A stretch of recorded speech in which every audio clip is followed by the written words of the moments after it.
낙태죄 폐지 논란인데요. 뜨겁습니다. 오늘 오후에는 이 관련 시위도 지금 벌어지고 있는데 우리 사회가 고민해봐야 할 중요한 문제가 하나 또 떠오른 것 같아요. 네, 굉장히 이거 지금 뜨거운 문제죠. 사실은 낙태죄에 대해서는 2012년에도 이미 헌법재판소에서 그 심리가 있었고요. 계속해서 논란이 있어 왔습니다. 근데 이 논란이 이제 벌어지게 된 것이 뭐냐면 작년 9월 말에 말이죠. 그 의료관계 행정처분 규칙이라고 하는 것을 이것을 이제 개정안이 입법 예고됩니다. 보건복지부에서 말이죠. 그런데 뭐였냐면 의사들이 이 낙태를 하다가 처벌을 받지 않습니까? 그래서 벌금형을 받으면 지금은 한 1개월 정도의 자격 정지를 합니다. 이 규칙에 의해서 말이죠. 근데 이것을 12개월로 늘리려고 그랬었어요. 보건복지부에서 이 의료관계 행정처분 규칙을 바꿔가지고 그러자 이제 여성계하고 의료계에서 반발이 크게 일어나면서 이 낙태죄가 이제 불을 지핀 겁니다. 그러면서 올해 이제 9월 30일에 이제 청와대에 낙태죄 청원 폐지, 낙태죄 폐지 청원 이것이 이제 올라갔죠. 그러면서 이제 크게 이제 문제가 되기 시작한 겁니다. 자, 그렇군요. 지금 우리 사회에 굉장히 첨예한 여러 가지 이슈 중에서 이 낙태죄가 굉장히 지금 화두로 떠오른 상황인데 잠시 한 가지 소식 전해드리고 이어가도록 하겠습니다. 방금 들어온 속보입니다. 제2경인고속도로 청계산 4터널에서 차량 화재가 발생했다는 소식이 들어와 있습니다. 성남에서 안양 방향 통행이 전면 통제된 상태고요. 이 구간 지나시는 분들, 가실 계획 있는 분들은 좀 우회하시는 게 좋을 것 같습니다. 인명피해는 아직 없는 것으로 알려졌는데요. 제2경인고속도로 청계산 4터널에서 차량 화재가 발생했다는 소식 전해드립니다. 자세한 소식 조금 더 들어오면 다시 한번 정리해서 알려드리겠습니다. 교수님, 이게 지금 법조항을 보면 말이죠. 낙태죄를 살펴보면 형법에 나와 있습니다. 269조 1항 이렇게 되어 있고요. 살펴보면은 부녀가 약물, 기타의 방법으로 낙태할 경우에는 뭐 징역이나 벌금을 처한다. 지금 이제 화면으로 보여드릴 텐데요.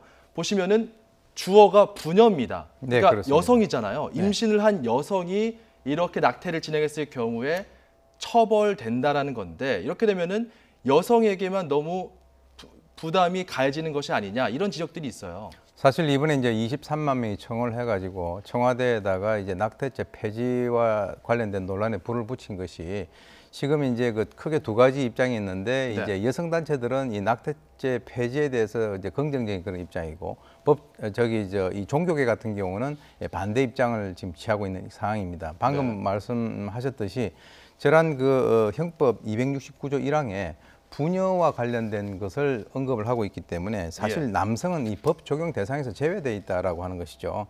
그러니까 이 아이를 임신하게 되면 거기에 대한 모든 책임을 전부 여성이 다 져야 되느냐라고 하는 이 어떤 논리가 있고요. 그런데 이제 지금 이와 관련해 가지고는 이제 기독교, 천주교, 불교 이 세 개 종파가 있는데 이 세 개 종파 중에서 이 천주교가 가장 거기에 대해서는 적극적으로 이제 반대를 하는 그런 입장입니다. 지난번에 이제 그 조국 수석이 그 천주교를 찾아가서 뭐 사과를 한 그런 상황도 있었었는데요. 그래서 이번 주일 미사부터 전국 성당에서 100만인의 서명 운동을 지금 현재 이미 지시가 돼 있는 그런 상황이고, 그리고 헌법재판소에서 이제 이것을 결정을 하게 될 텐데 그와 관련돼서 이미 의견을 제시를 한 그런 상황입니다.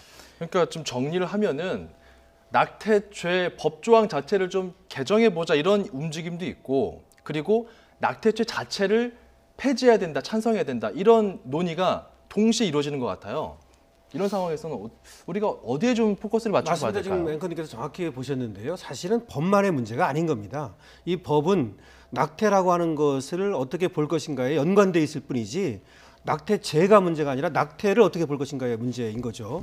지금 보면은 계속해서 이 낙태가 문제가 되는 것이 뭐 조국석 민정수석도 밝혔습니다마는 여성들에게만 지금 문제를 어떤 죄를 묻고 있다는 거, 그 국가의 책임이 빠져 있다는 거 이런 것들이 있는데 결국은 외국의 예를 좀 보면 좋을 것 같아요. 그래서 독일도 사실은 이 낙태를 처벌을 했었거든요. 낙태죄가 있었는데 1974년에 이것을 기한 방식으로 바꿉니다. 기한 방식이라는 게 뭐냐면 임신을 했다 하더라도 지금 독일은 12주 이내에는 낙태를 할 수 있게 허용을 하거든요.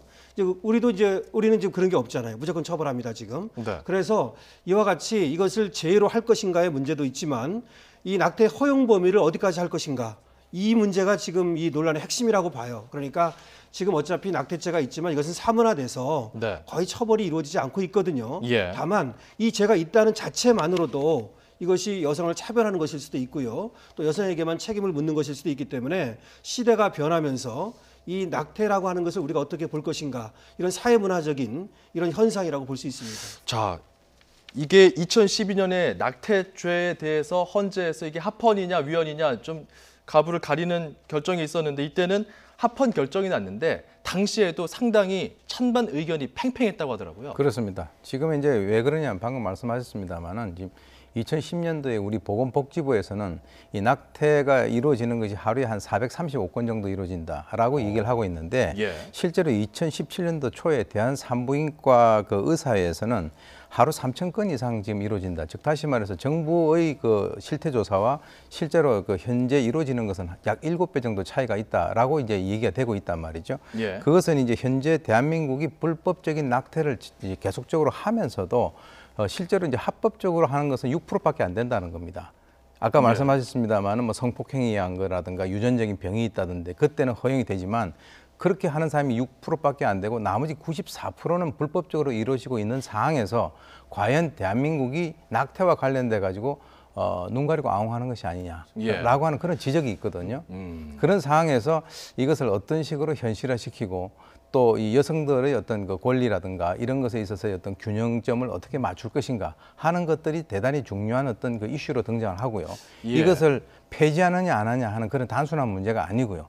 외국 같은 경우도 지금 현재 뭐 저 각 모든 낙태죄가 없다라고 해서 전원 그 허용되는 것이 아니라 일정한 기간이 이상이 되면은 그건 처벌받습니다. 예. 그래서 그런 것을 고려를 해가지고 전반적으로 한번 우리가 다뤄봐야 될 그런 문제가 아닌가 생각이 돼요. 어찌됐건 정부의 입장은 좀 따져보자. 이게 네, 어쨌든 개정을 해보든 아니면은 여기서 국가든 남성의 책임이 조금 약화돼서 이걸 좀 보강하든지 간에 이거를 아예 없애지 말고 좀 더 개정 보완하자 이런 입장인가요? 정부의 입장은 굉장히 신중한 입장인데요. 어쨌든 변화는 필요한 게 아니냐 이런 메시지를 던진 겁니다. 그래서 왜 변화가 필요하냐면요.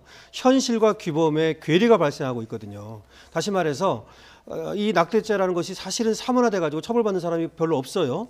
그런데 차별적 처벌이 이루어지는 거예요. 차별적 처벌. 말이 그러니까 어려운데 좀. 누군가가 신고를 했다든지 예. 내지는 낙태를 하다가 어떤 사고가 발생했다든지 이런 경우에만 처벌이 되고 수많은 낙태가 있지만 다른 경우에는 처벌이 안 되고 이런 문제가 발생한단 말이죠. 예. 그러다 보니까 오히려 불법 낙태가 성행할 수밖에 없는 것이고요. 그래서 지금 OECD 국가 중에서 한국하고 이스라엘, 일본 이 몇 개 9개국 정도만 지금 처벌을 합니다. 예. 그리고 다른 나라는 OECD국 25개국은 거의 다 이 기한을 정해서 기한이 조금씩 다르긴 하지만 낙태를 허용하고 있어요. 네. 그래서 우리도 그런 식으로의 변화가 필요하지 않나 이런 이제 어떤 논의가 지금 이제 나오고 있는 거죠. 그렇군요. 개정이냐, 뭐 아예 폐지나 이런 논의의 방향성을 좀 큰 그림을 잘 그리고 가는 게 중요할 텐데요. 교수님 어떤 그림을 가져가는 게 좋을까요?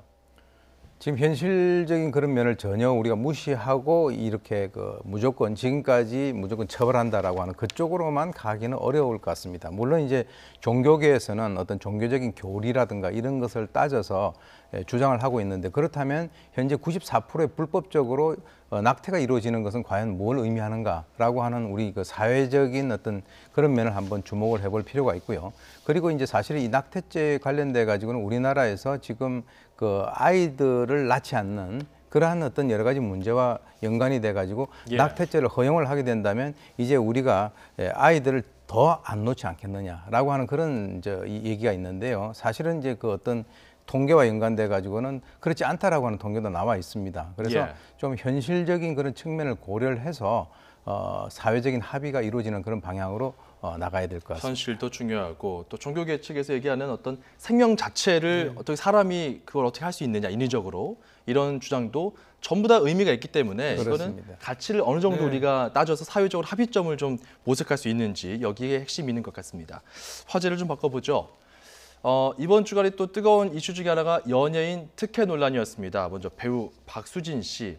사실 그 아이가 인큐베이터에 들어가서 이제 나왔다고 하는데 그러니까 좀 예정일보다 일찍 나왔던 거죠. 그런가 봐요. 근데 여기서 뭐 특혜 시비가 있었던 건가? 이제 연예인 특혜라고 하는 이제 논란이 벌어진 거죠. 예. 그래서 박수진 씨가 이제 모 병원, 서울의 큰 병원인데요.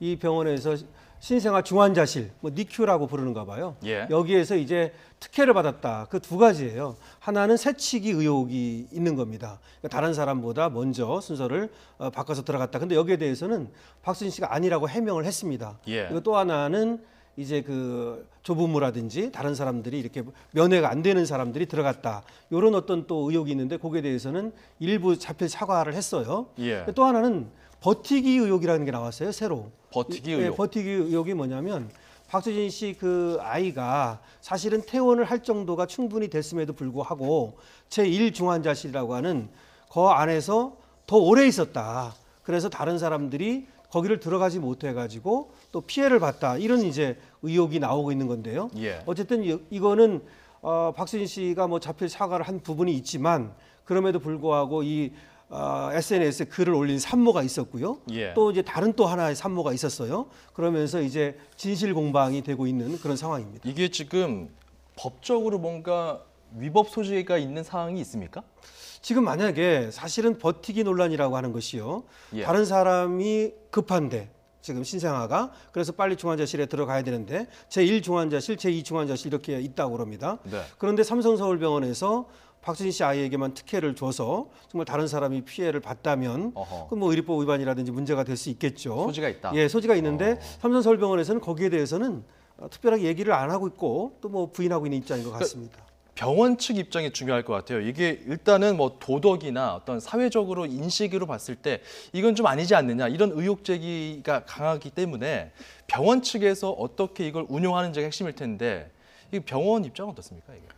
지금 이제 박수진 씨 측에서는 뭐라고 얘기했냐면 우리가 그걸 결정한 것이 아니라 의료진이 판단을 해가지고 그렇게 한 것이다. 왜 그러냐면 이제 지금 A셀에서부터 F셀까지는 상태가 좋아지면 점점점 옮겨가지고 최종적으로 이제 퇴원을 하게 되는데 예. 지금 이제 이번 같은 경우는 A셀에서 있다가 거기서 퇴원했단 말이죠. 이제 그런 것은 의혹을 증폭시키기에는 충분한 것이고요. 예. 그러나 이제 그쪽에서 하는 얘기는 우리가 결정한 것이 아니라 의료진들이 결정을 하는 것이다라고 얘기를 하는데 예. 병원에서는 뭐라고 얘기를 하냐면 사실 이것을 해명하면 할수록 더 의혹이 증폭된다. 그래서 우리는 거기에 대해서는 별다른 얘기를 하지 않겠다라고 이제 얘기를 하고 있습니다.